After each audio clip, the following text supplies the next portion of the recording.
I want to talk about the importance of branding.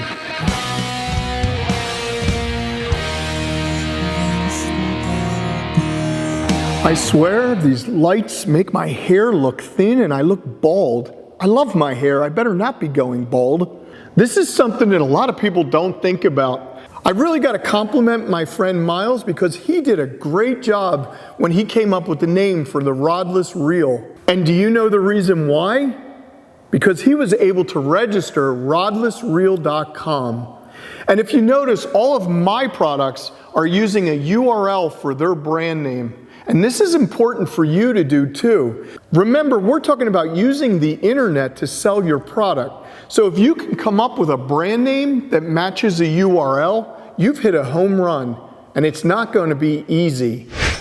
If you like what you've been seeing, please be sure to subscribe, give me a thumbs up, hit that notification bell, and leave me lots of comments below. Just don't make fun of my hair.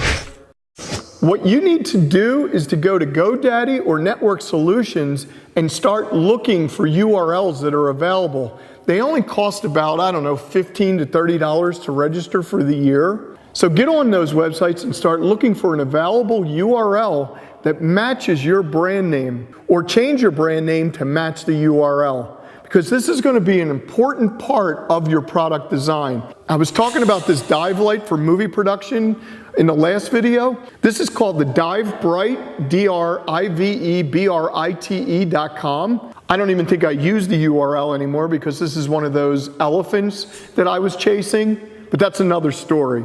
So try to find a URL that matches your brand name. You need to keep it short and simple. It needs to be able to be a name that you can put on your products so that people immediately recognize the product name. Remember, I have SoundLaser with a Z, only because S was already taken, so I changed it to a Z and I thought it sounded better anyway. I also have Trackstick.com, SonicLevitation.com, and a bunch of others. So I tend to pick URLs that match my product brand name. And even if you haven't invented your product yet, this should actually be the next step. And maybe I should add that to one of the steps of inventing, that after you find your market and you're sort of thinking about your product idea, then maybe at that point, maybe the brand name should be thought about too. And this is kind of interesting because it's happened to me. I have tried to think of products first and then the URL.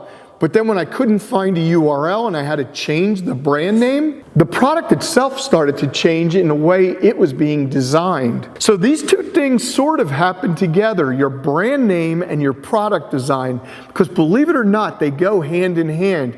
You may not think that way, but literally the URL, the brand name, can control the shape, the look, and the function of your design. So think about that for a moment, let it sink in. It may change the way you think about your invention idea.